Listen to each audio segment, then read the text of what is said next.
మీరు ఏ స్వామి పాదములు పట్టి నమస్కరిస్తే మీ మనస్సుకి అటువంటి జవము కలుగుతుందో అటువంటి స్వరూపము, అటువంటి సాధకుడు, అటువంటి భక్తుడు, అటువంటి పరబ్రహ్మము హనుమా. అందుకని ఆయన పాదములు పట్టుకుంటే ఏం కలుగుతుంది? మీ మనస్సుకి కూడా అటువంటి జవము కలుగుతుంది. అటువంటి జవమున్న, అటువంటి మనసున్న మనిషి ఎవడో వాడు మాత్రమే సమాజమునకు ఆస్తి. వాడు 10 మందిని తనతో పాటు తీసుకెళ్ళగలుగుతాడు. 10 మందికి మంచి మాట చెప్పగలుగుతాడు. 10 మందిలో ఉత్సాహము నశించిపోయి కష్టంలో ఉన్నవాడిని బతికేటట్టు చెయ్యగలుగుతాడు. ఇంకింతకన్నా ఏం కావాలండి? చచ్చిపోయేవాడిని కూడా బతికించగలిగితే ఎవడి మాట చెప్పాడో వాడి జన్మ సార్థకత పొందినట్టే. ఇది మీకు రావాలంటే, మనస్సుకు అటువంటి జవము కలగాలంటే ఎక్కడి నుంచి వచ్చింది జవం? బాగా జ్ఞాపకం పెట్టుకోండి. సంకల్ప వికల్ప సంఘాతమైనటువంటి మనస్సు మీరు ఏదో ఒక ఆధారమును అందించడంలో పొరపాటు పడితే, ప్రమాదమునకు లోనైతే, ప్రమదితవ్యం మీరు మరిచిపోతే ఆ మనస్సు వేరొక వస్తువుని పట్టుకుంటుంది తప్ప ఉట్టినే ఉండదు. మీరు ఈశ్వరుణ్ణి అందించలేదు, అది ఊరుకోదు, టీవీ పెట్టుకుంటుంది. మీరు ఈశ్వరుణ్ణి అందించలేదు, అది ఊరుకోదు, రేడియో పెట్టుకుంటుంది. మీరు ఈశ్వరుణ్ణి అందించలేదు, అది ఊరుకోదు, సినిమాకి ఎడుతుంది. మీరు ఈశ్వరుణ్ణి అందించలేదు, అది రోడ్లు పట్టుకు పరిగెడుతుంది. ఏమీ తోచలేదు, మెయిన్ రోడ్లో తిరిగి వస్తానని ఎడతాడు. మీరు అలవాటు చెయ్యడం మొదలు పెట్టండి. 12 స్కంధములు భాగవతం తెచ్చుకుని మీ ఇంట్లో పెట్టుకుని, నేను ప్రతిరోజు 50 పేజీలు భాగవతం అసుర సంధ్య వేళలో నమస్కారం చేసుకుని, నేను సంధ్యావందనం చేసుకున్న తరువాత ఒక్క కప్పు కాఫీ స్నానానికి ముందు తాగేసి, లేనిపోని ప్రమాదాలు తెచ్చేసుకోక్కర్లేదు, కాఫీ కూడా తాగక్కర్లేదా అనకండి. తాగి స్నానం చేసి సంధ్యావందనం చేసుకుని నేను 1 గంట సేపు 50 పేజీల భాగవతాన్ని చాలా నిదానముగా చదువుకుంటాను అని మీరు అలవాటు పెట్టుకున్నారనుకోండి, మీరు 12 స్కంధములు భాగవతం చదవడం మొదలెట్టేటప్పటికీ ఏ రుచీకుడి వృత్తాంతం దగ్గరికో లేకపోతే దక్షయజ్ఞం దగ్గరికో ఎక్కడికో వచ్చేటప్పటికీ మీకు ఒక ఉత్సాహం వస్తుంది. ఇక్కడ వరకు వచ్చాను కదా, తర్వాత కథ ఏమిటి అని. మీరు చదివింది ఉత్తినే పోదు. మీరు వెళ్ళి ఏం చేస్తారంటే, మీ ఆఫీసులో పక్కవాడితో ఖాళీ ఉన్నప్పుడు, ఈ మధ్య భాగవతం చదవడం మొదలెట్టానంటే నాకు ఒకటే అర్థం కాలేదు, దూర్వాసో మహర్షి విషయంలోనేమో అంతటి మహర్షి దూర్వాసో మహర్షి దగ్గరికి వెళ్ళేటప్పటికీ సుదర్శన చక్రం వెంటాడిందా? గజేంద్ర మోక్షంలోకి వచ్చేటప్పటికీ అగస్త్య మహర్షి వస్తే ఇంద్రజుమ్నుడు లేవలేదు కాబట్టి ఈయన శాపం పెడితే గజయోనిలోకి వెళ్ళాడా? ఈ 2 విషయాల్లో తేడా ఎందుకు వచ్చిందో నాకు అర్థం కాలేదండి అంటారు. అర్థం కాలేదంటే మీ మనస్సు ఊరుకుంటుంది, నేటి పట్టుకుంది. ఇంకా మీరు అక్కడి నుంచి ఎవడైనా భాగవతం చెప్తున్నాడు అన్నారు అనుకోండి, ఓసారి వెళ్ళి విందాం, ఈ విషయం ఏమైనా వస్తుందేమో అని అక్కడికి వెళ్ళడం మొదలెడతారు. ఆయన చెప్పలేదు అనుకోండి, అయ్యా మీరు ఏమనుకోకండి, ఇలా 2ంటికి తేడా ఎందుకు వచ్చిందండి అంటారు. ఆయనకి సమర్థత ఉండి ఆయనకి చెప్పగలిగిన అదృష్టం ఈశ్వరుడు ఇచ్చాడు అనుకోండి, చెప్తారు. ఆయన చెప్పలేకపోయారనుకోండి, ఆయన దోషమేం కాదు, ఆయన ప్రపంచంలో జ్ఞాని ఏం అయిపోక్కర్లేదు, తను తరించడానికి 4 మాటలు చెప్పుకుంటున్నాడు. అయ్యా నేను ఆ కోణంలో పరిశీలన చేయలేదండి అంటారు. 2 సార్లు ఒక నమస్కారం, తప్పకుండా ఈ మాట ఎప్పుడైనా వేరొకరి దగ్గర ప్రయత్నం చేస్తాను, మీరు కూడా ఈ కోణంలో పరిశీలన చెయ్యండి. మనోజవం, మనస్సుకి వినగలిగిన శక్తిని ఇవ్వగలిగినటువంటి వాడి గురించి వింటూ, అందుచేత స్వామి కథ వినేటప్పుడు మనోజవం అని ఎందుకంటున్నానంటే, మీరు మనస్సుకి ఒక ఆశ్రయాన్ని, ఒక ఆధారాన్ని ఇవ్వడం అలవాటు చేశారనుకోండి, మీరు మనస్సుకి ఒక ఆశ్రయాన్ని ఇవ్వలేదనుకోండి, ఆశ్రయాన్ని ఇవ్వకపోతే ఏమవుతుందంటే అది వెతుక్కుంటుంది. అది వెతుక్కుందనుకోండి మిమ్మల్ని ఇంద్రియాలకి లోను చేసేస్తుంది. ఇంద్రియాలకి ఏవి ఇష్టమో అటు ఎడుతుంది. కళ్ళెప్పుడు దేవాలయానికి వెళ్ళమనవు, టీవీ చూడమంటాయి. అటు తిరిగిందనుకోండి జన్మ వృధా అవుతుంది. మీరు ఈశ్వరుణ్ణి అందించారనుకోండి, దానికి తీసుకొచ్చి మీరు భాగవతాన్ని రామాయణాన్ని అందించడం మొదలు పెట్టారనుకోండి, చూశారా ఎంత పరీక్ష పెట్టేశారో హనుమ? వెంటనే ఓ పరీక్ష పెట్టారు. మనస్సుకు ఆధారం నేనని చెప్తున్నావు కదా, ఇంకోటి కూడా చెప్తే ఒప్పుకుంటావా చూస్తానన్నారు. అందుకని మీరు ఈశ్వరుణ్ణి అందించారనుకోండి, అది ఈశ్వరుడి వైపుకే తిరిగిందనుకోండి, తిరిగితే ఏ వస్తువుని పట్టుకోవడం వల్ల మీరు ఉన్నతిని పొందుతారో, మనస్సుకి ఒక బలహీనత ఉంది, దానికి తప్పు ఉండదు. మీరు రోజు భాగవతం అలవాటు చేశారనుకోండి, మీరు రోజు భాగవతం చదవకుండా పడుకోండి, అయ్యో ఇవాళ నేను భాగవతం చదవలేదు, ఇవాళ నేను భాగవతం చదవలేదు, ఏదో తప్పు చేశాను అంటుంది. మీరు భాగవతం 12 స్కంధాలు ఉత్సాహంగా చదవడం అలవాటు చేసుకున్నారనుకోండి, 12 స్కంధాలు అయిపోగానే అమ్మయ్య దిక్కుమాలను కూడా వదిలిపోయింది అనరు. భాగవతం చదివానండి అంటే ఎవరో ఏనంటాడు, ఒక 6గురిని పిలిచి చక్కగా బ్రాహ్మణులకు భోజనం పెట్టండి, భాగవతం చదివారు కదా అంటాడు. మీ ఇంట్లో అనుకోకుండా భాగవతం చదివారు, మీ ఇంట్లో ఓ ఫంక్షన్ జరిగినాడు భోజనం పెట్టడం గొప్ప విషయం ఏంటండి? 12 స్కంధముల భాగవతాన్ని ఈశ్వరుడు నా చేత చదివించాడండి వచనమే. కానీ పోతన భాగవతాన్ని వచనంలో చదివాను. 12 స్కంధములకు గుర్తుగా ఒక 12 మంది బ్రాహ్మణులకు సమారాధన చేసుకుంటున్నాను.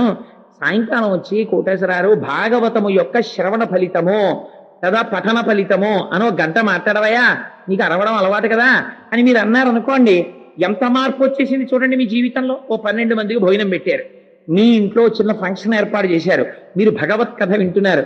ఇక్కడతో వదిలేస్తుందా? భాగవతం చదివేసి అలా వదిలేయడం ఏంటి? రామాయణం కూడా చదువుదాం అంటారు. అని రామాయణం మంచిది ఎక్కడ దొరుకుతుందండి వ్యాఖ్యానం అని తిరుగుతారు. అనుకోకుండా రామాయణం రామాయణం అంటున్నారు. ఇవి చదవడం వల్ల మీరు ఎక్కడో ఏదో వెళ్ళి చెప్తుంటారు, ఎవరితోనో పంచుకుంటుంటారు, ఏదో మాట్లాడుతుంటారు.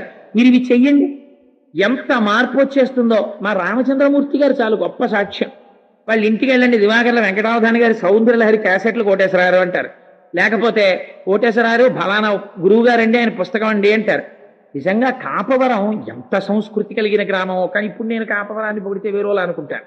అందుకని నాకు చాలా నచ్చిన విషయం ఏంటంటే భగవంతుడితోటి అనుబంధం పెట్టుకోవడం. అందుచేత మీరు ఈశ్వరుణ్ణి అందించడం చేత మనస్సు ఉన్నతిని పొందుతుంది. ఆ ఉన్నతిని పొందడం, మీరు ఏ వస్తువు అందించాలో ఆ వస్తువు అందించాలి. అది హనుమ నేర్పుతారు. సర్వకాలముల యందు రాముణ్ణి అందించారు హనుమ మనస్సుకి. ఏ స్థితిని పొందారు? భవిష్యత్ బ్రహ్మ అయ్యారు, చిరంజీవి అయ్యారు. మీరు హనుమ పాదాలు పట్టుకుంటే హనుమ మీకు అదే అందిస్తారు. మనోజవం, మీ మనస్సుకి జవమును అందించగలిగిన వస్తువుని మీకు ఇస్తారు. సో అందుచేత చాలా టైము మనోజవంకే అయిపోయింది. మనోజవం మారుతతుల్య వేగం, ఇదో గమ్మత్తైన మాట. మారుత అంటే వాయువు, తుల్య వేగం ఆయనతో సమానమైనటువంటి గాలితో తుల్యమైన వేగము కలిగినటువంటి వాడు. ఆల్ రైట్, ఏమవుతుందండి దానివల్ల? ఏమిటి ప్రయోజనం? వాయువు ఎంత వేగంగా వెడుతుంది అంటే ఎవరని చెప్పలేము, అంత వేగంగా వెళ్ళిపోతుంది గాలి. గాలి కన్నా వేగంగా వెళ్ళగలిగినటువంటిది ఏది? మనస్సు.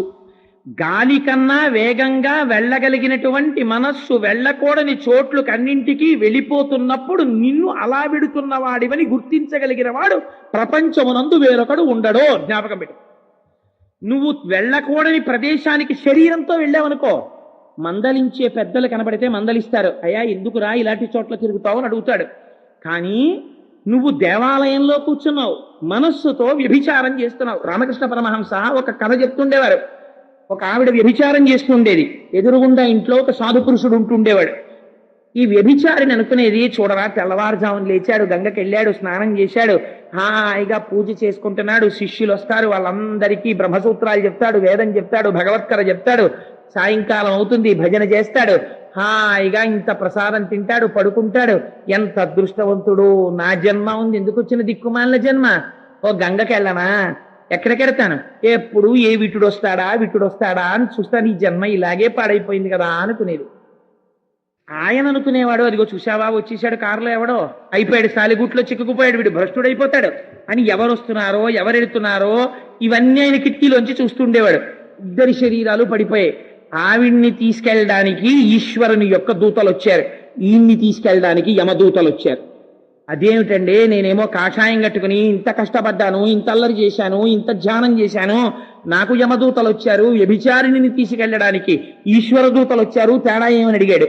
అడిగితే, అయ్యా శరీరము వ్యభిచార గృహంలో ఉన్న మనస్సు భగవంతుని యందుంది, నీ యొక్క శరీరము పూజా గృహంలో ఉన్న నీ మనస్సు వ్యభిచార గృహంలో ఉంది. మనస్సు కౌంట్, మనస్సుని తిప్పడానికి పూజ. అందుకే సహస్రనామం నమః నమః నమః నమః. ఎందుకు? మనస్సుని భగవంతుడి దగ్గరికి తీసుకెళ్ళడానికి ఎక్సర్సైజ్ అది. మీ మనస్సు ఎక్కడ కూర్చున్నా ఈశ్వరుడి దగ్గరికి వెళ్ళగలిగిన స్థితి వచ్చిందనుకోండి, అప్పుడు మీరు అభ్యున్నతిని పొందినట్టు. మీరు గుళ్ళోకి వెళ్ళి కూర్చున్న దిక్కుమాలిన కబుర్లే చెప్పి, ఓ ఫంక్షన్కి వెళ్ళినా కబుర్లే చెప్పి, అసలు మీకు మౌనం లేదు, ఈశ్వరుడి గురించి ఆలోచన లేదు, ధ్యానం లేదు. సదాశివ బ్రహ్మేంద్ర యోగి అష్టమానం భగవత్ కథలే చెప్పేవారు. చెప్తున్నా కూడా ఎక్కువ అదే మాట్లాడుతున్నారు. గురువు గారికి ఫిర్యాదు చేస్తే గురువులు అన్నారు, నువ్వు అసలు మౌనం పాటించవా అన్నారు. జీవితంలో మాట్లాడన్నారు సదాశివ బ్రహ్మేంద్ర యోగి, ఇక మాట్లాడలేదు. సో ఎందుకు చెప్తున్నానంటే, మనస్సు అనేటటువంటిది అంత ప్రధానం. మీరు మనస్సుతో ఏం చేస్తున్నారు అన్నది ఎవరికీ తెలియదు. నేను ఇంత భగవత్కథ చెప్పచ్చు, మీరందరూ ఏమనుకుంటారు, కోటేశ్వరరావు గారు అంతటి పుణ్యాత్ముడు ఎక్కడున్నాడండి అని నేను వస్తుంటే నాకు నమస్కారాలు చేస్తారు. కానీ నేను మనస్సుతో ఏ పాప కార్యాలు చేస్తున్నానో మీకు ఎవరికైనా తెలుసా? మీకు ఎవరికి తెలియదు. అంటే దిక్కుమాలనాడా నువ్వు అలాంటి పనులు చేస్తున్నావా అని అనకండి. ఒక ఉదాహరణ, నీచోపమానం వేరొకరి మీద పెట్టకూడదు కాబట్టి నా మీద పెట్టుకున్నాను. ఒకవేళ నా యందు అటువంటి పాపములు ఏమైనా ఉంటే అటువంటివి చేయకుండా నన్ను స్వామి ఉద్ధరించుగాక. తప్పని చేస్తున్నానని చెప్పట్లేదు. నీచోపమానం వేరొకరి మీద పెట్టకూడదు, అందుకుని నా మీద పెట్టుకుంటాను. సరే, అందుచేత ఇది ఎవరు పసిగట్టగలరు? పసిగట్టలేరు. మనస్సు వేగము అంత తొందరగా వెళ్ళిపోతుంటుంది, నీకే తెలీదు నీ మనస్సు వెళ్ళిపోతుంది అక్కడికి. అందుకని దీన్ని ఉద్ధరించగలిగిన వారు హనుమ దిద్దగలరు. తరువాతది మరుతతుల్య వేగం, చాలా గాలి అంత వేగంతో వెడతారట. ఎవరు? హనుమ వెడతారు. అయితే హనుమ అంత వేగంగా వెడతారు, వాటి మీకేమిటి ప్రయోజనం? ఎందుకు మీకేమిటి కలిసి వస్తుంది చెప్పండి? హనుమ వాయువంత వేగంతో వెడతారండి, అది మీరు చెప్పారు. అయా నువ్వు వాయువంత వేగముతో వెళ్ళగలిగిన వాడవు, దానివల్ల మీకేమిటి ప్రయోజనం అంటే మీకు ఒక ఉదాహరణ చెప్తాను. ఒక వ్యక్తికి 100 డిగ్రీలు జ్వరం వచ్చింది అనుకోండి. ఆ వ్యక్తి ఏం చేస్తాడంటే, ఏం పర్వాలేదే పక్క సందులోనే కదా హాస్పిటల్, కాస్త గాలి చల్లగా ఉంది వెళ్ళొస్తానని చెప్పి ఏదో లుంగి కట్టుకుని మెల్లిగా నీరసంగా పక్క సందులోకి వెళ్ళి హాస్పిటల్లో చూపించుకుని మెడికల్ షాప్కి వెళ్ళి మందులు కొనుక్కుని వస్తూ కాసేపు ఎదురుగారింట్లోనో కాసేపు 4 కబుర్లు చెప్పుకుని కూడా వచ్చేస్తాడు. ఎందుకని అంటే 100 డిగ్రీల జ్వరమే కాబట్టి. అదే వ్యక్తికి డీహైడ్రేషన్ వచ్చిందనుకోండి, అంటే ఒంట్లో నీరు నిలబట్టలేదనుకోండి, అతిసారంలో నీరు వెళ్ళిపోతుంది. అప్పుడు నడిపిస్తారా? నడిపించరు, రిక్షా ఎక్కించి తీసుకెళ్తారు. అంతేగాని పక్క ఆయన ఏమండి మా ఆయనకి అతిసారంగా ఉంది అంటే ఎందుకమ్మా రిక్షాలో వెళ్ళిపోవచ్చు అంటాడు. సపోజింగ్ హార్ట్ అటాక్ వచ్చింది. హార్ట్ అటాక్ వస్తే పక్కింటి ఆయన ఏమంటే మా వారికి హార్ట్ అటాక్ వచ్చేసింది, చెమటలు పట్టేస్తున్నాయి, గుండె నిప్పని పడిపోయారు అన్నారనుకోండి, ఎంత రాయి లాంటి వాడైనా వెంటనే కారు పట్టుకొచ్చి పడుకోబెట్టి హాస్పిటల్కి తీసుకెళ్తాడు. అప్పుడు ఏమైంది? వేగము ప్రాణరక్షణమునందు ఉపకరణమైంది. ఆ కారులో తొందరగా వెళ్ళడం, మీరు ఆ టైంకి వచ్చారండి బతికారంటారు. ప్రాణరక్షణమునందు వేగము చాలా ముఖ్యము. ఉన్నది కదా వేగం అని చెప్పి దిక్కుమాలందరినీ మనం రోడ్ల మీద చూస్తుంటామే, ఎందుకు వెళ్ళిపోతాడో తెలియదు. తూనీగా వెళ్ళిపోయినప్పుడు వెళ్ళిపోయి ఎవరి మీద పడిపోతాడు. కళ్ళు తెరిచేటప్పటికి వీడు ఉంటాడు ఇంటెన్సివ్ కేర్ యూనిట్లో, ఎదురుకుండా వస్తున్న వాడు ఉంటాడు ఇంటెన్సివ్ కేర్ యూనిట్లో, ఏ పాపం లేకపోయినా సరే వాడికి. అలా వెళ్ళిపోయిందా వేగం? అది కాదు వేగం, ఒకరిని రక్షించడానికి పనికొచ్చేటటువంటి వేగము వేగము. మీరు అందుకే హనుమ వేగము దేనికి ఉపయోగపడుతుంది? మీరు రామాయణంలో జాగ్రత్తగా పరిశీలన చెయ్యండి. హనుమతో సమానముగా ఎగరగలిగిన వాళ్ళు ఉంటారు రామాయణంలో, కానీ ఎప్పుడెప్పుడు ప్రాణములు పెట్టాలన్నా ఉత్సాహంతో ఎగిరిపోయేవారు హనుమ ఒక్కరే. అందుకే మీకు ఒక ఉదాహరణ చెప్తాను. రామాయణంలో 2 సార్లు హనుమ సంజీవని పర్వతాన్ని తీసుకొచ్చారు యుద్ధకాండలో. ఒకసారి జాంబవంతుడు అన్నాడు, నువ్విప్పుడు వెళ్ళి సంజీవని పర్వతాన్ని తీసుకొస్తే తప్ప రక్షించగలిగిన వాడు వేరొకడు లేడు, అది తీసుకురావాలి అన్నారు. ఈ సంజీవని పర్వతాన్ని 6 నెలలు పట్టుకొచ్చారనుకోండి హనుమ. అక్కడికి వెళ్ళి అడ్రస్ ఎక్కడో తెలియలేదండి, నేను వెతికి పట్టుకొచ్చానండి అని పట్టుకొచ్చారనుకోండి. 6 నెలల తర్వాత ఏముంటుంది అక్కడ? ఆ అస్త్రం చేత బంధింపబడిన వాళ్ళందరూ ప్రాణాలు వదిలేస్తారు కదా. ఇప్పుడు ఏది కావాలి? అత్యంత వేగము ప్రాణరక్షణమునకు ఉపయోగపడింది ఆయన వేగం. ఆయన వేగం 100 యోజనముల సముద్రాన్ని దాటి సీతమ్మ తల్లి దర్శనానికి ఉపయోగపడింది. ఆయనంత తొందరగా వెళ్ళి ఉండకపోతే అసలు సీతమ్మ ఉరిపోసుకున్నటువంటి ఘట్టములో రామకథ చెప్పి ప్రాణములు నిలబెట్టగలిగిన వాడు ఏడి చెట్టు మీద? ఆయన వెళ్ళారు కాబట్టి రక్షింపబడ్డాయి. ఆయనంత తొందరగా వెళ్ళి సంజీవని పర్వతాన్ని తెచ్చారు కాబట్టి వేల వానరములు, కోట్ల వానరములు బతికాయి. వేగము దేనికి పనికొస్తుంది? ఆయన వేగము నిన్ను రక్షించడానికి పనికొస్తుంది. ఉత్తర క్షణంలో ఇప్పుడే ఇక్కడే వస్తున్న కష్టం నుంచి నిన్ను ఉద్ధరించగలిగిన శక్తి వాయువేగముతో రాగలిగినటువంటి హనుమ నిన్ను ఆపద నుంచి పైకెక్కిస్తారు. వాడు వస్తాడు, కానీ ఏం ప్రయోజనం? పోతన గారు అంటారు, కృతజ్ఞావళి బంధుత్వంబులు అంటారు. వాడొకడికి ఉపకారం చెయ్యడు, ఉపకారం చేసిన వాడిని కూడా చూసి తల తిప్పుకుని వెళ్ళిపోతాడు. అలాంటి వాడితో నీకు బంధుత్వం ఉంటే మాత్రం ప్రయోజనం ఏమిటి? వాడేం ఉపకారం చేయడు వాడు. కానీ నువ్వు స్వామి హనుమా అని అన్నారనుకోండి, ఎదురుగుండా పటం కూడా అక్కర్లేదు. ఒక్కొక్క నాడు ఏమీ లేకపోతే పక్కనున్న పుల్ల తీసుకుని కొన్ని దృష్టాంతములు మీరు చదివితే తెల్లబోతారు. మహా కష్టంలో ఉన్నవాళ్ళు, భయానికి లోనైపోయిన వాళ్ళు ఏం చెయ్యాలో తెలియకపోతే చీపురు పుల్ల తీసి ఇసుకలో హనుమ అని రాసి హనుమ హనుమ హనుమ హనుమ హనుమ అంటే లేకపోతే శ్రీ ఆంజనేయం ప్రసన్నాంజనేయం శ్రీ ఆంజనేయం ప్రసన్నాంజనేయం శ్రీ ఆంజనేయం ప్రసన్నాంజనేయం అని కూర్చుంటే అలా అనడంలో అనడంలో అనడంలో తెలియకుండా మీరు, అందుకే ఆంజనేయ నామానికి ఉన్న గొప్పతనం అదే. మీరు చూడండి, కావాలంటే ఎప్పుడైనా ప్రాక్టికల్ గాను మీరు అలా కూర్చుని శ్రీ ఆంజనేయం ప్రసన్నాంజనేయం శ్రీ ఆంజనేయం ప్రసన్నాంజనేయం శ్రీ ఆంజనేయం ప్రసన్నాంజనేయం అని కొంతసేపు అనండి. మీకు తెలియకుండానే ఏదో ఉత్సాహం, ఏదో శక్తి, ఏదో ధైర్యం మీకు వచ్చేస్తాయి. అందుకే ఇప్పటికీ పెద్దలంటారు, మీ కష్టమునకు మీకు సమాధానం తెలియకపోతే కడిగిన పుల్ల ముక్కొకటి తెచ్చి సుందరకాండకి నమస్కారం చేసి సుందరకాండలోకి కళ్ళు మూసుకుని పుల్ల ముక్క గుచ్చి మీరు సుందరకాండ తెరిచి చూస్తే మీకు ఆ నమ్మకం ఉంటే మీ కష్టానికి సమాధానం ఆ పేజీలో ఉంటుందంటారు. ఎందరో అలా పరిష్కారాలు పొందిన వాళ్ళ వృత్తాంతాలు నాకు తెలుసు. ఎప్పుడు ఫలిస్తుంది? సుందరకాండ ఔషధంగా పనిచేసేస్తుందంటే ఇంట్లో ఉంటే. ప్రతి వారం వచ్చే పత్రికలు ఇన్ని తెచ్చి కట్ట కట్టి బైండ్ చేయించి ఇంట్లో పెడితే నిన్ను రక్షించవు. సుందరకాండ నిన్ను రక్షిస్తుంది. ఇంట్లో 50 రూపాయలు పెట్టి సుందరకాండ కొంత ఇచ్చి ఇంట్లో పెట్టుకోలేవు, పెట్టుకోగలవు, నీకు శక్తి ఉంది, కానీ నీకు పూనిక లేదు, నువ్వు కొనవు. నీకు అక్కర్లేదు రామాయణం, నీకు అక్కర్లేదు సుందరకాండ, నీకు అక్కర్లేదు హనుమమూర్తి. 1000 రూపాయలు పెట్టి పనికి మాలినటువంటి క్యాన్వాస్ మీద ఇంకు చిమ్మిన చిత్రాలు తెచ్చి ఇంట్లో పెట్టుకుంటావు. ఒక్క ప్రసన్నమైనటువంటి హనుమ యొక్క మూర్తిని అక్కడ పెట్టి లేవగానే మనోజవం మరుతతుల్య వేగం అని నువ్వంటే కొన్ని కోట్ల వానరములను రక్షించిన చిరంజీవిని ఎందుకు రక్షిస్తారు? రక్షించి తీరుతారు. నీకు ఆ పూనిక లేదు, నువ్వు పొందవు రక్షణ. ఇది ఆయన వేగము నీ రక్షణ మనకు హేతువు. అంత తొందరగా వచ్చి రక్షిస్తాడు. అందుకే మన వాళ్ళు మాట అంటారు చూడండి, కష్టంలో ఉన్నప్పుడు ఫోన్లు తాలూకా డైరెక్టరీ తిప్పితే ఎవరు పడితే వాళ్ళకి ఫోన్ చేయరు. ట్రస్ట్ వర్దీనెస్ అని ఒకటి ఉంటుంది. మీరు ఒక చోట ఉండిపోయారనుకోండి, మీకు కష్టం వచ్చిందనుకోండి, అప్పుడు మీకు నమ్మకము ఎవరి మీద ఉన్నదో అతనే మీకు జ్ఞాపకానికి వస్తాడు. నేను మొన్న నా ఆఫీస్కి 10ంటికి రావాలి, కానీ 3 గంటల వరకు రాలేని పరిస్థితి వచ్చింది. ఎవరి పేరు ముందు జ్ఞాపకానికి వచ్చింది? అచ్చయ్య శాస్త్రి గారి పేరు జ్ఞాపకానికి వచ్చింది. ఎందుకని? నా కష్టం తన కష్టంగా ఆలోచించగలిగిన వ్యక్తి, అవసరమైతే అడ్డగలిగిన వ్యక్తి, ఏదైనా ఆపదొస్తే సమర్థించి చెప్పగలిగిన వ్యక్తి. నీకు ఎవరి మీద విశ్వాసం ఉందో వాడు నీకు జ్ఞాపకానికి వస్తాడు. ఇంత ఎండబడి వస్తున్నాను, నన్ను ఎవరు తీసుకెడతారు? ఇప్పుడు నీరసపడిపోయాను, స్నానం చేయలేదు, భోజనం చేయలేదు, వడదెబ్బ తగులుతోంది, దొరగారు జ్ఞాపకానికి వస్తారు. ఎందుకు జ్ఞాపకానికి వస్తారు? నీకున్న పూనికి అటువంటిది వారి యందు. నీకు కష్టంలో ఉన్నప్పుడు ఆదుకునే తత్వం ఎవరి యందుందో వారు మాత్రమే జ్ఞాపకానికి వస్తారు. నువ్వు గృహప్రవేశం చేస్తున్నావు అనుకో, వారం రోజులు ముందు కూర్చుని లిస్టు రాస్తావు, ఎవరెవరిని పిలుద్దామని. అప్పుడు ఆరాంసే రాస్తావు.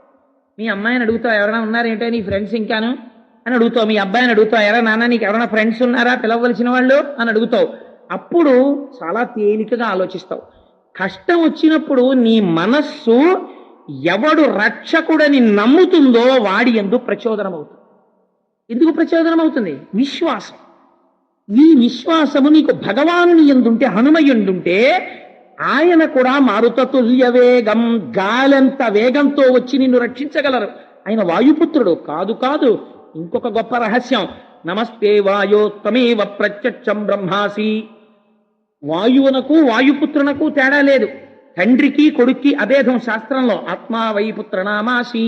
తండ్రి శరీరాన్ని వదిలిపెట్టి కొడుకు శరీరంతో జీవితాన్ని పొందుతాడు అంటుంది శాస్త్రం. అందుచేత తండ్రికి కొడుక్కి భేదం లేకపోతే వాయువునకు హనుమకు తేడా లేదు. శరీరం ఎప్పుడు పడిపోతుంది? వాయు చలనం ఆగిపోతే పడిపోతుంది. అందుకే చచ్చిపోయే వాళ్ళు కూడా బతుకుతారు సుందరకాండ వింటే అంటారు. ఎందుకని? హనుమ వైభవమే వాయువు యొక్క వైభవం. నీ వాయువుని నిలబెడుతుంది. ఇంకింతకన్నా నీకేం కావాలి? అందుకని మారుతతుల్య వేగం జితేంద్రియం. స్వామి గురించి ఒక మాట అంటారు, జితేంద్రియం. ఆయన ఇంద్రియములను జయించినవాడు. బాగా జ్ఞాపకం పెట్టుకోండి. ఇంద్రియములను అణగదొక్కడానికి, ఇంద్రియములను జయించడానికి అస్థివశకాంతర భేదం ఉంటుంది. ఇంద్రియములను ఎవడు అణగదొక్కుతాడో వాణ్ణి ఇంద్రియములు పావులు కరిచినట్టు కరిచేస్తాయి ఒకనాడు. తపస్సు చేసే వాళ్ళల్లో చాలా మంది రాక్షసులు భ్రష్టులు ఎందుకు అవుతారో తెలుసా అండి? ఇంద్రియాల్ని బలవంతంగా అణిచిపెడతారు కొంతకాలం వాళ్ళు తప్ప వాళ్ళు ఇంద్రియములను స్వాధీనం చేసుకోలేదు. వాళ్ళకి స్వాధీనం కాలేదు ఇంద్రియం.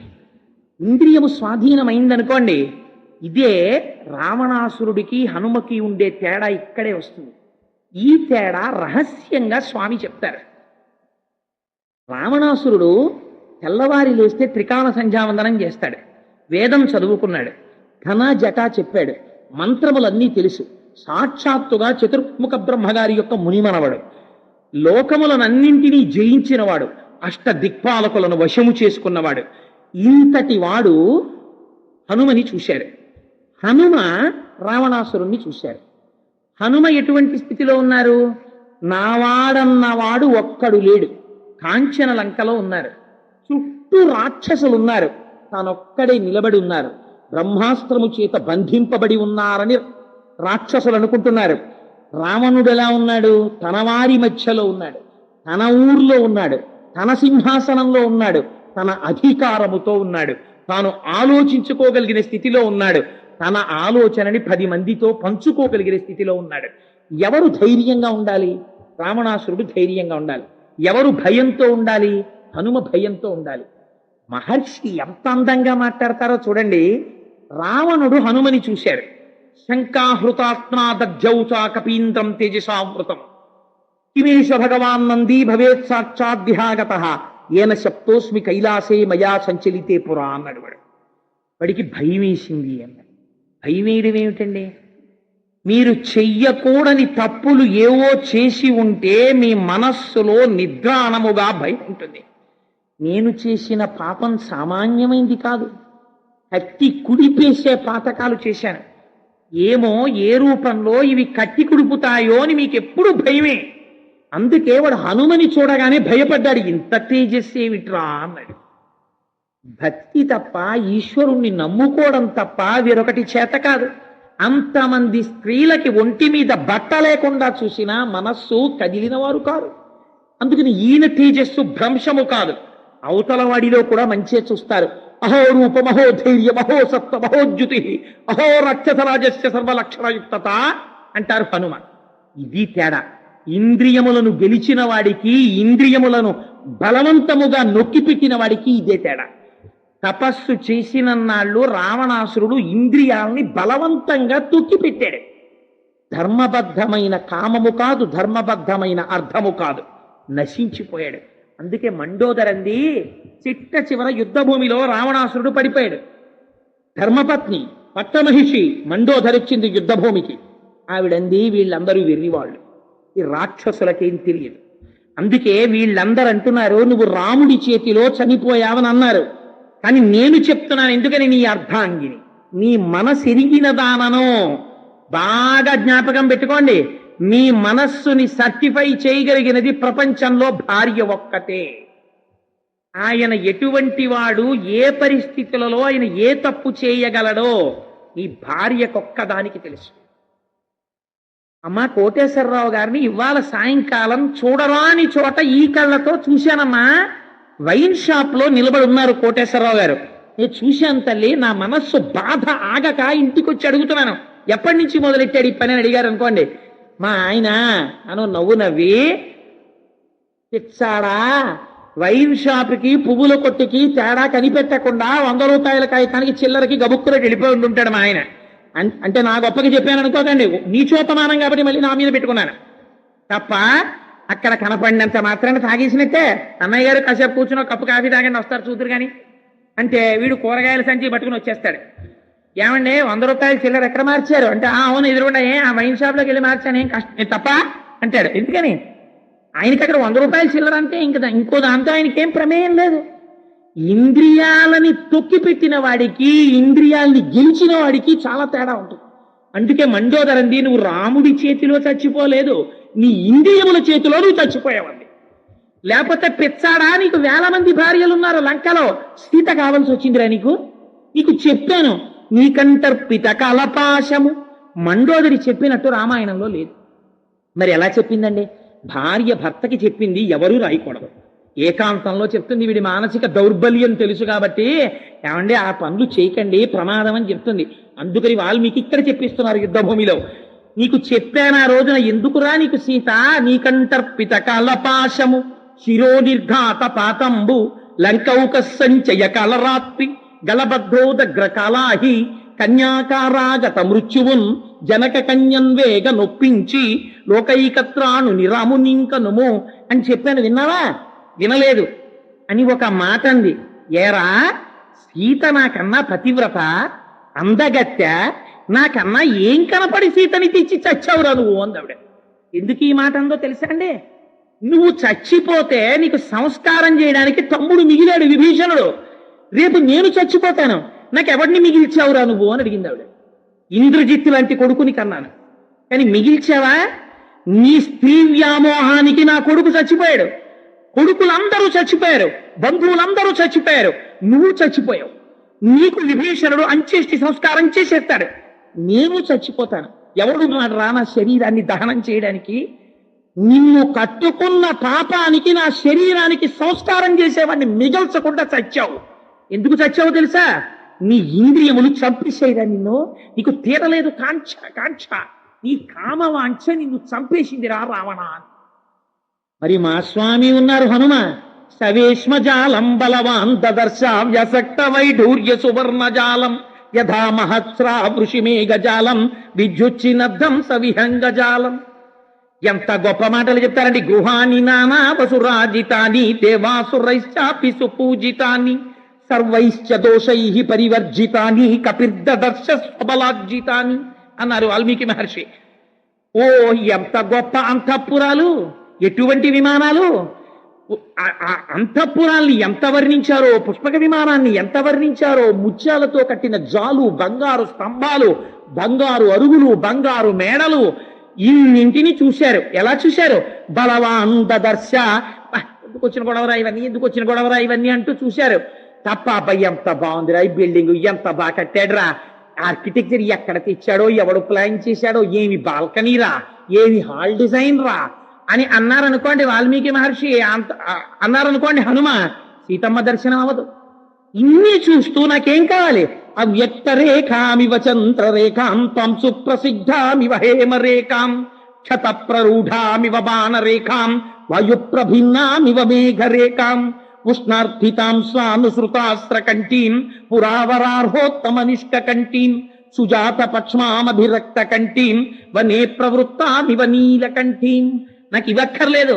మా అమ్మ కన్నుల వెంట నీరు కారుతుండగా అయ్య కట్టినటువంటి దీర్ఘమైన మంగళసూత్రంతో నల్లని కన్నులతో రామా రామా రామా అని తపస్సు చేస్తున్న సీతమ్మ దర్శనం కాలేదేమని వీటిని చూడకుండా ఉంటే సీతమ్మ అన్వేషణ జరగదని చూశారు తప్ప చూడడమునందు ఇష్టము లేకుండా చూస్తూ వెళ్ళిపోయారు. ఇది ఇంద్రియములను గెలవడం అంటే. ఇంద్రియాని బలిష్టాని యుక్తాని మానద అపక్వస్య ప్రకుర్వంతి వికారాం స్థాననేకశ అంటాడు మహానుభావుడు వేదవ్యాసుడు దేవీ భాగవతంలో. ఇంద్రియములు చాలా బలిష్టమైనవి. పిచ్చవాడా, లోకములన్నీయుం గెలిచినాడవింద్రియానీకము చిత్తమున్ గెలువనేరవు నిన్ను నిబద్ధు చేయు భీషణ శత్రులార్వుర ప్రభిన్నుల చేసిన ప్రాణికోటిలో నీకు విరోధి లేడొకడు నిర్పుణ చూడుము తనవీశ్వర అంటారు పోతన గారు ప్రహ్లాదోపాఖ్యానంలో. అందుచేత ఎవరు పరమశత్రువులు? ఇంద్రియములు పరమశత్రువులు. ఎప్పుడు ఏ క్షణంలో కాటు వేయించేస్తాయో తెలియదు. అటువంటి ఇంద్రియములను గెలిచాడని ఏమిటి గుర్తు? తను ఎక్కడికి వెళ్ళాడో జ్ఞాపకం ఉండదు. తను ఎంతంత అంతఃపురాల్లోకి వెళ్ళాడో జ్ఞాపకం ఉండదు. అక్కడ ఏమేమి ఉన్నాయి జ్ఞాపకం ఉండదు. ఏం జ్ఞాపకం ఉంది? ఆ ఇంట్లో ఎక్కడో పెట్టిన ఒక భగవన్మూర్తి జ్ఞాపకానికి ఉంది. ఆ ఇంట్లో కట్టుకున్న ఒక చిన్న పూజా మందిరం జ్ఞాపకానికి ఉంది. ఆ ఇంట్లో వాడుకుంటున్న ఆచమన పాత్ర జ్ఞాపకానికి ఉంది. ఆ ఇంట్లో ఆవిడ పట్టు చీర కట్టుకుని నడిచొస్తుంటే ఆవిడలో లక్ష్మీ దర్శనం చేసి ఆ తల్లి నిజంగానే నడిచొస్తుంటే లక్ష్మీదేవి దర్శనం పొద్దున్న చేసినట్టే ఉంటుంది అంటాడు. ఈ దర్శనం ఎక్కడుందో దాని యందు ఇంద్రియముల యొక్క జయము ఉన్నది. అందుకే గురువులు శిష్యుణ్ణి ప్రశ్న వేసి చూస్తారు, ఎక్కడ ఆగుతున్నాడు వీడి దృష్టి అని. అంటే యాక్షన్ 500 కాదు, నిజంగా వాడి మనస్సులోకి ఇవి ఏవి వెళ్ళకూడదు.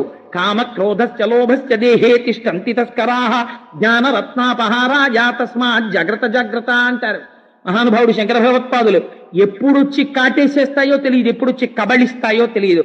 బలవంతంగా తొక్కి పెట్టి తపస్సు చేశాడు రావణాసురుడు, గెలిచారు హనుమ. అందుకే స్వామి సువర్చలా సహిత ఆంజనేయ స్వామి సంతానం చూపించండి ఉండదు. ఎందుకని? గృహస్థాశ్రమంలో ప్రవేశించకపోతే పైన మహానుభావులు ఉన్నారు, హేమగర్భుడున్నాడు, పింగాక్షుడున్నాడు, కేసరి ఉన్నారు, తాను 4వ తరంలో ఉన్నారు. తన ముందు ఉన్నటువంటి ముత్తాత తాత తండ్రి చరించాలి. గృహస్థాశ్రమంలోకి వెళ్ళారు. ఆవిడ అటువంటిదే, అందుకే ఆవిడ హనుమని స్వీకరించింది. ఇద్దరికీ ఎప్పుడూ ఈశ్వరానుగ్రహం, రామనామ జపం తప్ప కామమే లేదు, సంసారమునందు కోరిక లేదు. ఇలా తరించిపోగలిగినటువంటి వారు హనుమ.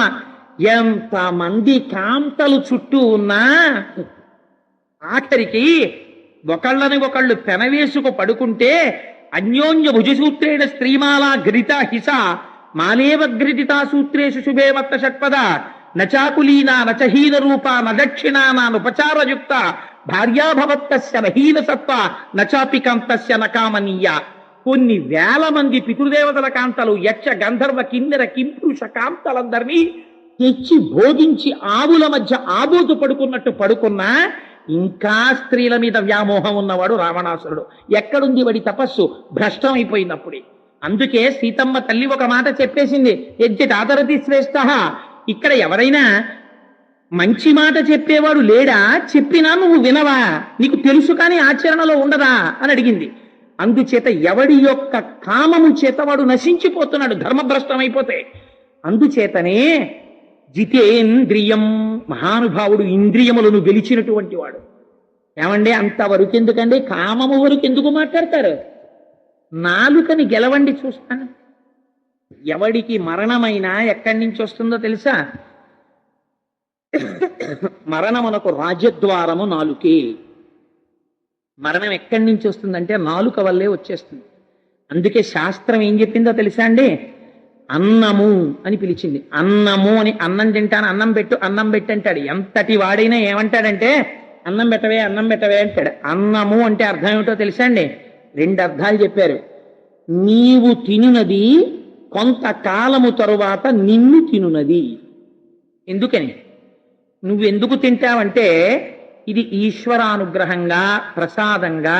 నువ్వు ఎప్పుడైనా భోజనం చేసేటప్పుడు సత్యం తర్తేన పరిశించామి అని తిప్పి తింటే అది ఈ శరీరము నిలబడి శరీరములో ఉన్న శక్తి ఈశ్వరానుగ్రహము కొరకు వెచ్చింపబడాలని తిన్నది ప్రసాదం.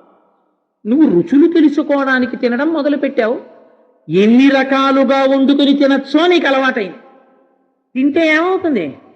దీనికొక్కదానికే కావాలి చురుక్కు. బాగా జ్ఞాపకం పెట్టుకోండి, శరీరంలో కంఠము రుచిని అడగదు, దీనికి అక్కర్లేదు. What ever you throw inside it just gives a passage into the stomach. మీరు ఇందులో కాగితపు ఉండపెట్టి మింగండి, కంఠానికి ఏం సంబంధం ఉండదు, లోపలికి వదిలేస్తుంది కడుపులో. మీరు పాలు పొయ్యండి ఆకలిస్తున్నప్పుడు. 2 గ్లాసులు పాలు తాగారనుకోండి, దిక్కుమాలినాడా పాలే పోసావు అని కడుపు ఏం అడగదు, జీర్ణం చేస్తుంది. మీరు అందులోకి ఇవాళ నేను వ్రతంలో ఉన్నాను, నేను దీక్షితుడనై ఉన్నాను, అందుచేత కేవలము ఇవాళ నీకు ఫలములను పెడుతున్నాను అని మీరు పళ్ళు పెట్టారనుకోండి, మీరు పళ్ళు తిన్నా త్రేయించి నిండినది అంటుంది. కానీ అబ్బా 2 రోజులైందే నీ చేతి వంట తిని అంటాడు. ఎందుకని? దీనికి లొంగాడు, దీనికి అలవాటు పడింది. దీనికి కాసేపు కమ్మగా ఉండాలి, ముందు పప్పు, తర్వాత ఇంకొక రకమైన చురుక్కు ఉండాలి, వంకాయ మెంతికారం పెట్టిన కూర, ఆ తర్వాత మళ్ళీ గుమ్మలు ఆడిపోవాలి, ఇంగు పూ పెట్టిన పులిహార.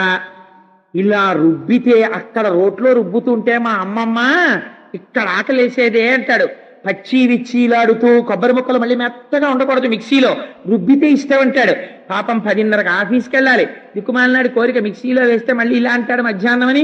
పాపం రోలు లేకపోతే ఎదురింట్లోకి వెళ్ళి ఎందుకు లేవే ఉట్టినే పైకి అంటాడు, చేయి పెడుతుంది ఎందుకే నీకు అంటాడు. కానీ మధ్యాహ్నం కొబ్బరి పచ్చడి తినచ్చు రోట్లోదని ఎంత సంతోషం. రోట్లో పచ్చడి ఇష్టమండి అంటాడు. ఒక్కొక్కడిని చూడండి, ఆ రోట్లో రుబ్బి పాపం ఈవిడ ఎండలో పట్టుకొస్తే అప్పుడు దీన్ని మధ్యాహ్నం ఆ రోట్లో పచ్చడి ఎంత తృప్తో. ఇవన్నీ ఎవరికి కావాలి చెప్పండి? యథార్థానికి నాలుకకి కావాలి. దీనికి ఎడిక్టెడ్ అంటారు, అలవాటు పడిపోతుంది కొన్నాళ్ళకి. ఒకనాడు డాక్టర్ గారు అంటారు, ఏమయ్యా ఇప్పుడు ఓపిక ఉంది పచనం చేసింది, ఇప్పుడు ఓపిక తగ్గిపోయిందా పచనం చెయ్యలేదు, కొంచెం తగ్గించండి మేస్టారు అంటాడు. తగ్గించడం ఎవడి చేతిలో ఉంది? వీడి చేతిలో ఎప్పుడో పోయింది. దీనికి ఇచ్చాడు పవర్ అంతాను. ఇది అంటుంది, నోరు మొయ్యి, వాళ్ళ పెళ్లికి వచ్చాం, ఎలా ఉండారో చూసావా, బ్రహ్మాండమైన కొత్త చింతకాయ పచ్చడి చేశారు, బీపీకి ఏముందిరా ఇవాళ 8-25 2 వేసుకుందాం ఉంటుంది. కొత్త చింతకాయ పచ్చడి తినేస్తాడు, ఇంటికి వెళ్తాడు, పడిశం పట్టేస్తుంది, దగ్గు, బీపీ ఎక్కువైపోతుంది, తల తిప్పు. ఇంకక్కడి నుంచి మళ్ళీ డాక్టర్ గారి దగ్గరికి పరుగు. ఆయన ఏమడుగుతాడు ముందు? ఏం తిన్నారేంటి అంటాడు. అప్పుడు కొంచెం అటు ఇటు ఎవరు లేరు కదా అని చూసి కొత్త చింతకాయ పచ్చడి తినేశానండి అంటాడు. మరి అలా అయితే ఎలాగండి, కొంచెం తగ్గించండి అంటే డాక్టర్ గారు పాపం అంతకన్నా ఏమంటాడు, ఆయన మాత్రం రోజు ఇంటికి వచ్చి కూర్చుంటాడు ఆ వంటింట్లో. కాబట్టి ఏమవుతుంది, మెల్లమెల్లగా మెల్లమెల్లగా దీన్ని అలవాటు చేసి నిన్ను తినడం మొదలెడు, బీపీని పెంచుతుంది. కొన్నాళ్ళకి దీన్ని తృప్తిపరిచాని నువ్వు అనుకుంటావు, నిన్ను అది తినేస్తుంది. దీర్ఘాయుర్దాయమునకు ప్రధాన కారణం ఏం చెప్తారో తెలుసా అండి, రసీంద్రియ నిగ్రహమును చెప్తారు. వాళ్ళు రుచి కోసం తినరు. 9:30కి ఇంటికి వస్తే మహానైవేద్యం పెట్టినటువంటి ఘుమఘుమలాడిపోతున్న పులిహార అని పెట్టినా సరే, ఎంత నిష్కర్ష అంటే పొద్దున్న 4 ఖర్జూర పళ్ళే తప్ప ఓ చెంచాడు పులిహార ప్రసాదం కాబట్టి కళ్ళకద్దు వేసుకుంటారు, కానీ మా దొరగారి నోట్లో పులిహార తినరే. అది రసీంద్రియాన్ని గెలవగలగడం. అలా గెలిస్తే ఒక్క నాలుకని గెలవండి చూస్తాను, అంత తేలిక. అలాంటిది ఇంద్రియాలన్నీ గెలవడం. ఆయన అంతఃపురంలోకి వెళ్ళారు. మీరు స్వామి హనుమ సముద్ర లంఘనం మొదలుపెట్టిన తరువాత కప్పు టీ ఎక్కడైనా తాగారని నాకు రామాయణంలో చూపించండి. టీ ఎందుకండి, గ్లాసుడు మంచినీళ్ళు తాగినట్టు నాకు చూపించండి. లంకంతా వెతికారు రాత్రింబవాళ్ళు, తాగలేదే. ఎక్కడ ఆయనకి ఇంద్రియముల మీద వ్యామోహం అంటే అక్కడ దొరకలేదు సార్, టీ ఇచ్చేవాళ్ళు లేడు కాబట్టి ఆయన తాగలేదండి అని మీరు అంటారేమో. దివ్యా ప్రసన్నాసురా వివిధ కృతసురా అపి శర్కరాసవ మాధ్వీపా పుష్పాసవ ఫలాసవా దదర్శ హరిషార్తూలస్తస్య రక్షపతే గృహే. ఎన్ని వర్ణించారు, నెమలి మాంసం, కోడి మాంసం, మేక మాంసం, గొర్రె మాంసం, గోడ మీద బల్లి మాంసం తప్ప అన్ని వండించి పెట్టారు అక్కడ. సువాసనలు తల్లి పిల్లాన్ని పిలిచినట్టు పిలిచాయి. అయినా తినలేదే హనుమ, తాగలేదే హనుమ. సీతమ్మ మాత్రమే నాకు ధ్యేయం, ఆవిడని వెతకడమే నాకు కావాలి, ఇవన్నీ నాకు అక్కర్లేదని వెళ్ళిపోయారు. అటువంటి వారు అందుకని జితేంద్రియం. ఇవన్నీ ఒకెత్తండి, అసలైన ప్రేక్షోట్ ఉంది, ఇవన్నీ నిగ్రహించచ్చు. తీసుకొచ్చి అంతా అయిపోయిన తర్వాత అయా ఈ 50,000 ఉంచుకోండి కట్టలు కళ్ళ ముందు మిరిసిపోతుండగా 1000 రూపాయల కట్టలు పట్టుకొచ్చి ఇక్కడ పెట్టారనుకోండి ఎవరైనా, అయ్యో ఏమిటి 2 రోజులు ఉపన్యాసం చెప్తే 50,000 ఎక్స్ట్రా, నాకు డబ్బులు అలవాట్లేదండి, 50,000 పెట్టి నేను మళ్ళీ వచ్చే సంవత్సరం వచ్చేటప్పటికే హనుమ యొక్క దేవాలయానికి బంగారు మకర తోరణం చేయించండి అని చెప్పి 50,000 పక్కన పెట్టి దిగిపోయి నేను వెళ్ళిపోయి ఇంటికి వెళ్ళి వాళ్ళందరూ ఉన్నారు ఇక్కడ ఇచ్చారు ఇంకెక్కడన్నా ఇస్తే బాగుండేదని ఇలా ఆ వేళ్ళు విరిచేసుకున్నారు అనుకోండి, ఏమిటి ఉపయోగం? మీరు మళ్ళీ దీని గురించి ఎప్పుడు మీకు జ్ఞాపకం రాలేదనుకోండి, రాకపోతే అప్పుడు మీరు జితేంద్రియం మనస్సుని గెలిచినట్టు. ఎవరెదురొచ్చారండి సముద్రం దాటుతున్నప్పుడు హనుమకి? మైనాకుడు వచ్చాడు, బంగారు పర్వత శిఖరములు ఎదురొచ్చి నిపత్య మమ శృంగేషు విశ్రమస్య యథాసుఖం, ఒక్కసారి మా దగ్గర వాలి చక్కగా 4 పళ్ళు తిని బంగారు శిఖరముల మీద పడుకుని హాయిగా విశ్రాంతి తీసుకో అన్నారు అనుకోండి. అంటే అబ్బా చాలా బాగుంది అని చెప్పి అక్కడ దిగిపోయారు అనుకోండి హనుమ, అయిపోయిందంటే సుందరకాండ. ఇంకక్కడతో ఇంకేముండదు, ఇంకెగర్రు. ఆయనే అన్నారు మధ్యే లవణతో యస్య విఘ్నోజమితి నిశ్చయ. సముద్రం మధ్యలో బంగారు పర్వతం ఏమిట్రా, ఇది తప్పకుండా విఘ్నమే. అందుకని బురసాపాతయామాస జీమూత విమమారుత కొట్టాస్తారని వక్షస్థలంతో కొట్టి చుర్ర చేసేశారు. అంతేగాని నేను ఫలానా చోటుకి వెళ్ళినప్పుడు నాకు ఎయిర్ కండిషన్ రూమ్ ఇచ్చారండి, ఏసీ కార్ ఇచ్చారండి, నన్ను ఎంత గౌరవంగానో చూసేవారండి, ఉపన్యాసాలు ఇక్కడి నుంచి అక్కడే చెప్పుకుంటాను, ఇక్కడ చెప్పను, మైకు లేదు, పురుగులు వచ్చేస్తున్నాయి, అలా నన్ను చూడటం లేదు అని చెప్పి మానేశారనుకోండి, ఇంకా మీరు భగవత్కర చెప్పడానికి మీకు యోగ్యత ఏముంది? యోగ్యత లేదు. రెండింటి యందు తుల్యమును మీరు పాటిస్తే అది అనుభవించడం ఈశ్వర ప్రసాదం, ఇది అనుభవించడం ఈశ్వర ప్రసాదం అని మీరు అనగలిగితే అప్పుడు మీరు పూనికతో ఉన్నట్టు. అందుకే ప్రతిబంధకం వచ్చింది హనుమకి. వెంటనే మైనాకుడితో వదిలిపెట్టలేదు, సురసు వచ్చింది, నిన్ను మింగుతానంది. ప్రహృష్టవదన శ్రీమాన్ ఇదం వచనమబ్రవీత్. అంతే సంతోషంతో మాట్లాడారట. అమ్మ మింగేస్తావా? మింగే, ఏం పర్వాలేదు. కానీ ఏమిటో తెలుసా, ఒక్క చిన్న పనుందమ్మా. ఏమిటో తెలుసా అది? రాజా దశరథో నామ రథకుంజరమాజిమాన్. దశరథ మహారాజు గారి పుత్రుడైనటువంటి రామచంద్రమూర్తి అరణ్యవాసానికి వెళ్ళారు. ఒక్కసారి అథవామై దిలీందృష్ట్వా రామంచ క్లిష్టకారిణం ఆగమిష్యామితే వక్తం సత్యం ప్రతిశృణోమితే. సీతమ్మ దర్శనం చేసి నీ నోట్లోకి వచ్చేస్తానమ్మా అన్నారు. కుదరదయా అంది. బొటన వేలంత అయ్యారు, లోపలికి వెళ్ళి బయటకు వచ్చేశారు. అమ్మా నువ్వు అన్నావు ప్రవిష్టోస్మి హితే వక్రం దాక్షాయని నమోస్తుతే. ఏమి బుద్ధిరా నాయనా నీది? అర్ధసిద్ధ్యై హరిశ్రేష్టాగచ్చ సౌమ్య యథాసుఖం సమాన ఈశ్వ వైదేహీం రాఘవేణ. మన సుఖమునందు కష్టమునందు తుల్య నిందా స్తుతిర్మౌని సంతుష్టో జనకేనచిత్ అనికేత స్థిరమతి భక్తిమాన్ మే ప్రియో నర. రెండిటి ఎందు తుల్యమునెవరు పాటిస్తున్నాడో వాడు మాత్రమే నా భక్తుడు. తప్ప సుఖమును తలుచుకు తలుచుకు తలుచుకు తలుచుకు అది లేదని ఏడిచిన వాడు ఎంత దౌర్భాగ్యుడు. అందుకని రెండింటి యందు సమతౌల్యమును పాటించి అనుభవించినప్పుడు ఈశ్వర ప్రసాదం అని అనుభవించి వదిలవుతాడు మహర్షి. కష్టం వచ్చినప్పుడు ఇది కూడా ఇలా కూడా నాతో స్వామి చెప్పించాడు, తపస్సు చేయించాడు అని అదృష్టమని పొంగిపోయిన వాడెవరో వాడు నా భక్తుడు తప్ప కష్ట సుఖములను చూసుకున్నవాడు నా భక్తుడు కాదంటాడు పరమాత్మ. ఇది సుందరకాండలో స్వామి యొక్క పరాక్రమం. జితేంద్రియం ఏమిటి చెప్పగలిగామంటే మనోజవం మరుతతుల్య వేగం. అది కూడా మనోజవం అని ఆపేస్తే వీడు అసాధ్యం కుల అంటారని దాటానంతే. మరుతతుల్య వేగం జితేంద్రియం బుద్ధిమతాం వరిష్టం. ఇవాళ శివరాత్రి అయితే ఎంత బాగుందనిపిస్తోంది, ఆపలేక శ్లోకం. సరే, అందుచేత ఇంతకీ నేను ఎందుకు చెప్పవలసి వచ్చింది అంటే హనుమ యొక్క గొప్పతనమేమి అంటే మహానుభావుడి గురించి జాంబవంతుడు ఒక మాట చెప్పాడు యుద్ధకాండలో. ఇంద్రజిత్ ఎటువంటి బాణాలు కొట్టాడంటే కను రెప్పలకు కూడా కొట్టేశాడు ఇలాగా. మళ్ళీ ఇలా కనురెప్ప వేయకుండా అందరూ పడిపోయారు. ఒక్క విభీషణుడు హనుమ మాత్రమే లేచున్నారు. విభీషణుడు కాగడా పట్టుకుని వెతుకుతున్నాడు, మన వాళ్ళు ఎక్కడ పడిపోయారో చూసొద్దాన్ని రమ్మని. ఒక్కొక్కడిని వెతుకుతూ పెద్ద ఆయన జాంబవంతుడి దగ్గరికి వచ్చారు. పడిపోయి ఉన్నాడు జాంబవంతుడు. జాంబవంతుడిని చూసి విభీషణుడు అన్నాడు, నాయనా జాంబవంతా, నువ్వు కూడా ఇలా పడిపోయావా? నేనెవరో గుర్తుపట్టావా అన్నాడు. సాధారణంగా పడిపోయిన వాడిని ముందే ఏమంటామండి, ఆయనకి స్పృహ ఉందో లేదో అని నన్ను గుర్తుపట్టారా మాస్టారు అంటారు. వెటకారం అయితే మాస్టర్ మేము గుర్తున్నావా అంటారు. అందుకని ఆయన దగ్గరికి వెళ్ళి నన్ను గుర్తుపట్టావా అన్నాడు విభీషణుడు. అంటే ఆయన అన్నాడు, నాయనా ఇంద్రజిత్తు నా కను రెప్పల మీద కూడా బాణం కొట్టాడురా, నా ప్రాణములు శోషించిపోయాయి, అందుకని నేను కను తెరిచి నిన్ను గుర్తుపట్టగలిగిన శక్తి ఇప్పుడు లేదు. ఎందుకని చూసినా కన్ను నీరసపడిపోయింది, గుర్తుపట్టలేదు. కానీ నీ కంఠధ్వని చేత నిన్ను గుర్తుపడుతున్నాను, నువ్వు విభీషణుడు అనుకుంటున్నాను అన్నాడు. అంటే అవును తాత, నేను విభీషణుడను అన్నాడు. అంటే జాంబవంతుడు అన్నాడు, ఇంటికి పెద్ద ఆయన లాంటి వాడు జాంబవంతుడు అంటే బ్రహ్మగారి అంశ, ఆయన ఆవలిస్తే పుట్టాడు ఆయన. వానరేంద్రం మహేంద్ర భయింద్రో వాలినముర్జితం అంటారు బాలకాండలో. దేవతాంశలతో వచ్చారు వాళ్ళు. అటువంటి జాంబవంతుడు అన్నాడు, ఏ మహానుభావుణ్ణి తన గర్భవాసము చేయించిన తదుపరి కన్నదో, అలా కనడము చేత తాను పునీతురాలైనదో అటువంటి అంజనాదేవి యొక్క కుమారుడైన ఆంజనేయుడు కుశలమా? ఒక బిడ్డణ్ణి పొందితే, ఒక మహాభక్తుణ్ణి పొందితే, ఒక లోకోపకారిని చూస్తే ముందు ఏమంటారో తెలుసా అండి? మిమ్మల్ని కన్న మీ అమ్మగారు ధన్యురాలండి అంటే. అందుకే పోతన గారు మాట అంటారు, ఎందుకురా కలుగనేటికి తల్లుల కడుపు చేటు, పాపం వాళ్ళని బాధ పెట్టడం తప్ప ఎందుకురా నీ జన్మ? ఎప్పుడైనా భగవంతుణ్ణి స్మరించావురా? చేతులారంగ శివుని పూజింపడేని, నోరు నొవ్వంగ హరికీర్తి నుడువడేని, దయయు సత్యంబులోనుగా తలపడేని, కలుగనేటికి తల్లుల కడుపు చేటు అంటారు.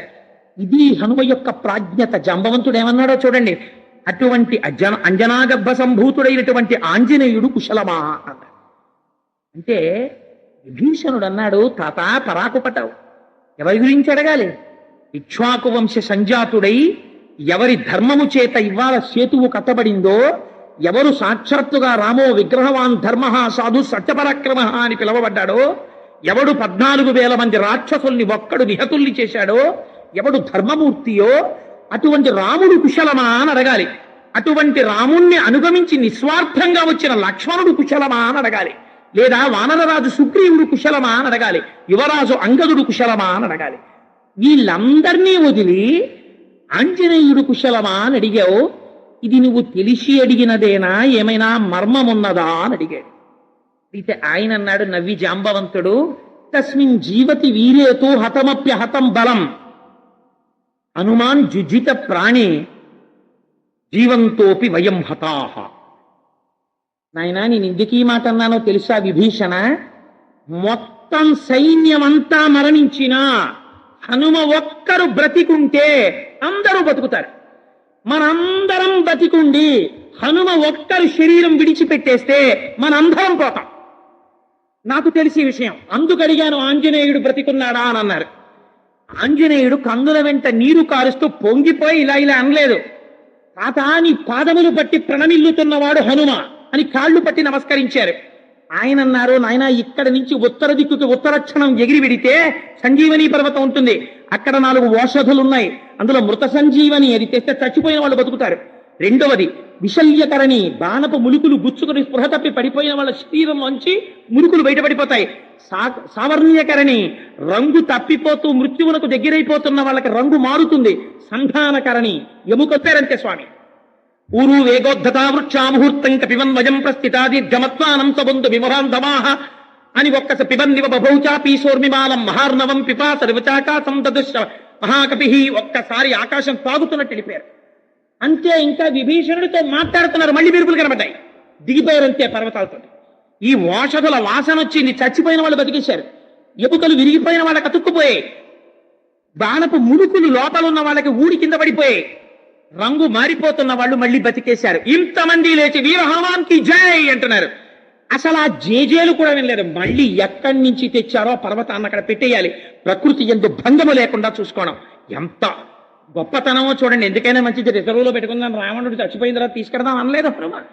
మళ్ళీ వీటిని పట్టుకుని మళ్ళీ ఎగిరిపోయారంతే. ఉత్తరాక్షణంలో తీసుకెళ్ళి అక్కడ పెట్టేశారు, మళ్ళీ వచ్చి ఇక్కడ నిలబడ్డారు తప్ప, చూశారా నేను తెచ్చాను అని వెళ్ళి చెప్పుకున్నట్టు మీకు రామాయణంలో కనపడదు.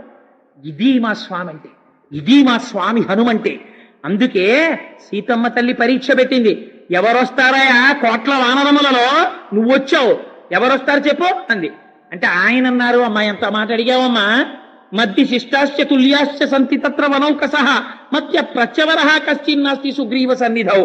అమ్మా, రాజాంతఃపురంలో రాజు యొక్క భార్య దగ్గరికి ఎవరినైనా పంపించేటప్పుడు రాజు దగ్గర ఉన్న పరివారములో అందరికన్నా పనికి మాలిన వాడిని పంపిస్తారు. నన్ను పంపారమ్మా నీ దర్శనానికి అంటే, నాకన్నా పనికి మాలిన వాడు సుగ్రీవుడి పరివారంలో లేరు, ఇంకా నాకన్నా అధికులున్నారు, నాతో సమానులు ఉన్నారమ్మా అన్నారు. ఏమి వినయం మా స్వామిది.